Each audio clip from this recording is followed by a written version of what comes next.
Bonjour et bienvenue du côté Aspi de la Force sur la chaîne de la Courge Bleue. Une vidéo un peu spéciale, un extra, une vidéo à la con. Ça risque de partir en live. T'as vu à quelle fréquence je perds le fil de mes idées. Allez, c'est parti. La vidéo, c'est j'ai deux questions pour Joseph Chovanec. Ouais, c'est comme ça. Euh, la première. Alors, Monsieur Chovanec, je voudrais savoir euh, où est-ce que tu as fait du gueuse et en quelle année. Et du coup, si jamais c'était à l'Institut catholique de Paris, euh, ben, j'ai d'autres questions. Donc, si tu as fait du gueuse à l'Institut catholique de Paris, est-ce que tu te rappelles le nom du prof? Parce que moi, je ne me rappelle plus du nom du prof. Et ben, j'ai bien entendu dans ton TED, c'est le seul truc que j'ai vu où il y a Chovanec, hein, je tiens à le dire. Euh, à part un autre truc dont je vais parler dans un instant, mais quand j'ai vu le TED de Joseph Chovanec, j'avais jamais entendu parler d'Asperger avant, et sincèrement, je l'ai regardé en me disant putain, ce type est énorme, il est génial, il est trop intelligent, il a un humour de ouf.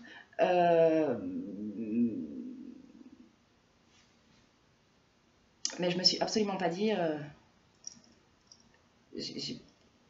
dans mes fonctionnements ou dans mes trucs, je suis pareil. Il est. Non, non. Je suis pas en train de. J'arrive pas à la cheville. Enfin, c'est pas. Il n'y a pas de comparaison de toute façon, il n'y en a pas. Ok, on soit clair. Par contre, je me suis dit, ah, c'est Gueudin, j'ai un point commun avec ce type-là. Et le point commun avec ce type-là, c'est justement d'avoir étudié le Gueuse. Lui dit éthiopien ancien, si tu te souviens. Et, euh, Et donc à un moment, Monsieur Chovanec, tu parles du prof dont je ne me souviens plus le nom, et il me semble que tu dis qu'il est un peu de chez nous, genre il est un peu atypique. Et alors moi je me souviens d'un truc délirant par rapport à ce prof, c'est ce type, il avait tout le temps chaud, mais chaud. Ça veut dire même en plein hiver, il fait 8 degrés. Pour moi, c'est la catastrophe parce que je suis hyper frileuse. Et lui, il a une chemisette sans manches, enfin manches courtes, et éventuellement une veste pour être dehors, mais il l'enlèvera dès qu'il arrivera à l'intérieur, n'importe où. Donc en cours, t'avais un type euh, en chemisette, manches courtes, avec des auréoles de ouf sous les bras, et t'avais une meuf, parce que ouais, on n'était que deux en cours, le prof et moi, la première année. T'avais une meuf avec une doudoune, et si t'avais réussi à lui faire enlever son doudoune, tu te serais aperçu qu'elle avait trois pulls et des auréoles aussi. Pas parce que j'avais trop chaud à cause de mes trois pulls, mais parce que euh, j'ai un problème de thermostat. Depuis longtemps, alors par rapport au fait que je sois hyper frileuse, on a cherché du côté de la thyroïde. Apparemment, la thyroïde, ça marche bien. Mais j'ai un grave problème de thermostat, donc j'ai beaucoup froid, j'ai souvent froid. J'ai froid quand d'autres personnes n'ont pas du tout froid. Et surtout, je vais beaucoup transpirer quand j'ai froid. Et du coup, je me pose la question, les, les, les problèmes de thermostat, ça peut être associé à l'autisme ou non? C'est juste autre chose. Voilà. Et la suite de cette question, c'est si jamais tu as fait du gueuse à l'Institut catholique en 92, 93, 93, 94 ou 93, 94, 94, 95. Euh,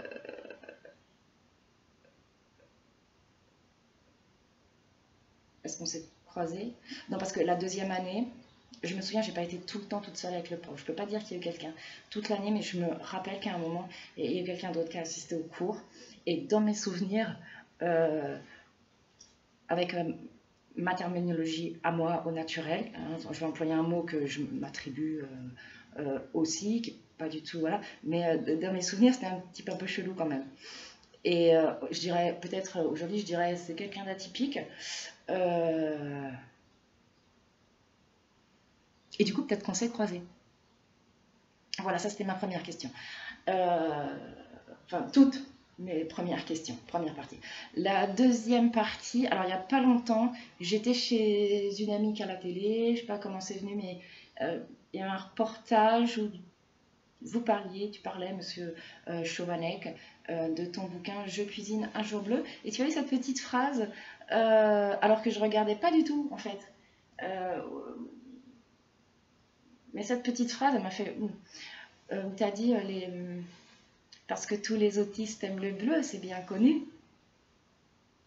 Et alors pendant un petit moment, ça m'a fait pourquoi il dit un truc comme ça c'est un cliché. J'aime pas le bleu, je vais en parler. J'aime pas le bleu. Si on veut me diagnostiquer sur cette base, c'est mort, hein, j'aime pas le bleu, hein, c'est foutu. Et mais je vais expliquer pourquoi j'aime pas le bleu. Et par contre, voilà, j'ai capté, c'était de l'humour. C'était une vanne, t'as fait une vanne. Et bien, d'ailleurs, hein, comme ça, le truc est passé, mais c'était de l'humour. J'aime pas le bleu, pour plein de raisons. Les uniformes, je crois, la couleur du ciel. Alors, le bleu du ciel, je déteste, mais j'aime pas, enfin, je trouve ça ennuyeux comme couleur, ça me saoule. Euh, on aime le bleu du ciel, on se dit oh, le bleu du ciel c'est fantastique parce qu'il y, y a la luminosité, il y a la profondeur, parce que c'est associé pour bien des gens, hein, pas pour moi, hein, chaleur et tout ça, je peux pas, je vais être malade, mais sinon c'est associé le bien-être, on peut sortir, la vitamine D, tout ça, on en a besoin, ça nous fait du bien. Voilà, et ça peut être très lumineux, effectivement. Par contre, ça peut très vite être pisseux. En plus, si tu regardes le matin, quand le soleil se lève, le soir, quand le soleil se couche, tu peux avoir des super couleurs, des super mélanges de couleurs, mais c'est pas tout le temps. Et alors moi, j'aime bien m'imaginer des ciels de toutes les couleurs et qui changent de couleur et qui sont jamais pareils. Par exemple, tu pars de chez toi, il est du, je sais pas, il y a des dégradés dans une gamme de couleurs, puis tu arrives à 50 km plus loin, et puis c'est plus du tout pareil, c'est plus les mêmes motifs, c'est comme les nuages. C'est sympa parce que ça évoque le moelleux. Alors, par contre, j'aime bien les nuages, tout ça, là, le moelleux, j'aime bien. Mais ce serait en couleur, ça apporterait des petites touches vachement plus sympas, quoi. Tu pourrais t'émerveiller encore plus que tu t'émerveilles là à regarder du bleu et des boules de coton. Voilà.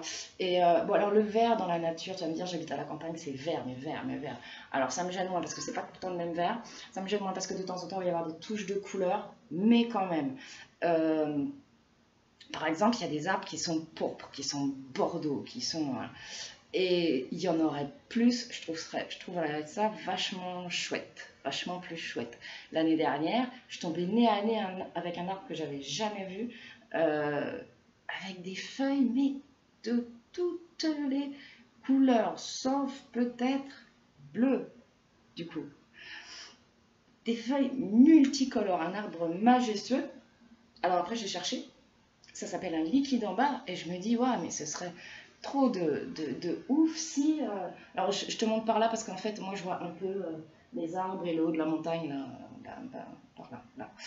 Là. Ce serait de ouf si on plantait mais, des liquides en barre partout parce que ça nous ferait des. On verrait des paysages arc-en-ciel, littéralement, quoi. Euh, Faut que j'arrête. Donc voilà, j'avais deux questions pour Chovanec. La première, je ne vais pas la refaire parce que tu as vu, c'était plein de questions. La deuxième, c'est hey, t'as fait une joke et je l'ai capté. Alors, c'est ça qui est important. T'as fait une joke et je l'ai capté parce que euh, nous autres, autistes ou supposés, ou autistes qui s'ignorent, hein, on passe pour les chieurs de service un peu. Moi, bien souvent, c'est simple. Soit j'ai pas compris. Soit j'ai pas compris, on m'explique et ça me fait pas rire. Soit j'ai compris du premier coup, mais ça me fait pas rire. Soit j'ai compris du premier coup ou pas, et je ris, mais c'est tout intérieur, bien souvent. Ça, je le sais parce que sur des trucs qui me font rire à moi, que j'ai montré à d'autres personnes, des films ou des humoristes, des choses comme ça, ça me fait rire. Mais je me suis entendue rigoler après que les autres aient commencé à rigoler. Alors que ça me fait rire à moi, à la base, c'est moi qui leur montre. Et c'est là que je me suis dit, putain, il y a un truc chelou quand même. Donc voilà. Ou alors, parfois, je vais faire de l'humour, je vais vouloir faire de l'humour, et alors là, tu vois, j'ai compris, j'essaye de, haha, on va faire pareil, et non. Et puis, il y a toutes les fois où je me fais marrer toute seule, mais toute seule. C'est presque... Je suis pas comédienne, je pense pas avoir le sens de l'humour, très, très poussé, j'ai pas trop le sens de la répartie, sauf parfois, mais c'est parti d'un coup et je me suis épatée moi-même. Mais par contre, j'ai mon humour à moi. En vrai, je fais du stand-up dans ma tête, mais depuis toujours. Depuis toujours. Ah bah tiens, ça va faire l'objet d'une prochaine vidéo. La prochaine vidéo, ce sera je fais du stand-up dans ma tête. Sur ce, à bientôt pour la prochaine vidéo. Et merci d'avoir regardé celle-là qui était un petit peu confuse et barrée sans doute.